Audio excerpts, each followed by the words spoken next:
The withdrawer hates noise, and the pursuer is loud and wants to live life out loud. 2 or 3 months ago, the pursuer flipped into a burnt out state. They keep coming, but I am confused about where we are headed. I feel stuck. I can imagine saying, it's lovely to see you guys. And looking back over the last handful of sessions, I find myself getting worried that we might be getting more stuck, or maybe I'm feeling stuck because now I'm not sure what we're working towards. What's our new goal? I am also interested in the 2 to 3 months ago when the pursuer flipped into burning out, if there was an event.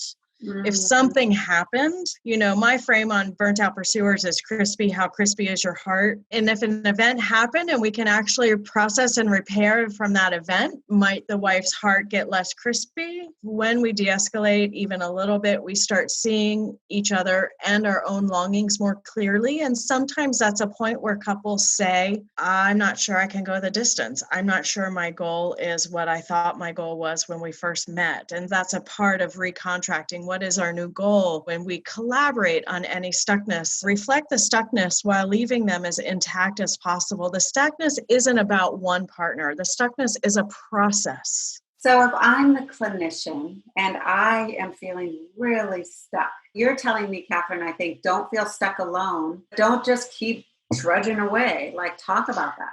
Yeah, like last night, another couple, I said, I find myself struggling to feel relevant I'm wondering if we're working in the right place.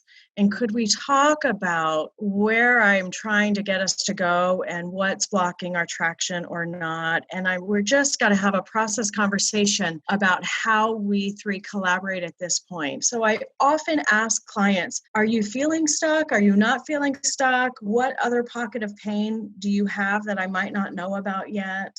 And so with a couple like this, you might say, I'm not sure what our goal is anymore. Yeah, because in this case, the wife needs to live out loud and how important that is for her heart. He needs quiet and has great audio sensitivities. I don't want to leave them feeling like their differences mean the end of them. Can your hearts make space for the other one, especially now that you know about the other one's sensitivities and the other one's longings? I love that. And there will be couples where the answer is, no, I can't deal with this. Yes, I don't mean to gloss over that. We can come back to that. There will be other couples that say, I love my person and my love makes space in my heart and I love you anyway. And thanks for loving me anyway. Then we have what we need to go through the stage 2 change events. That is so different than every time you tell me about your sensitivity, then I feel like you're rejecting my out loudness. Spot on, Jen. That's exactly why we want to process the emotion that comes alive when our differences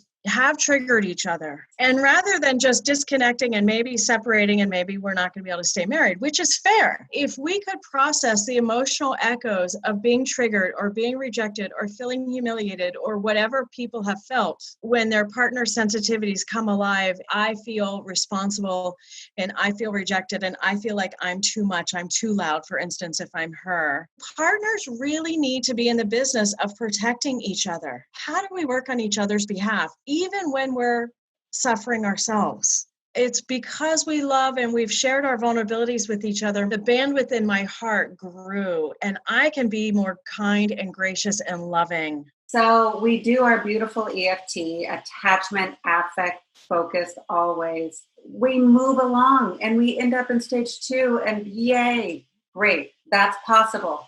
Or it's not changing. And in fact, the cycle's becoming more entrenched. If that happens, that's when we're going to make a process comment. We make process comments regardless, but we'll make process comments about the stuck place, about how do you want to work so that you can understand each other and make space in your heart for each other. We make the process the priority, the clinical priority, when we're not clear on what we're working towards. We make the process our clinical priority when we don't know what we're working towards anymore. Yeah. Okay. That's great. For more hot tips on emotionally focused therapy, go to theeftcafe.com and sign up for our newsletter where you will receive short little clips like the one you just watched.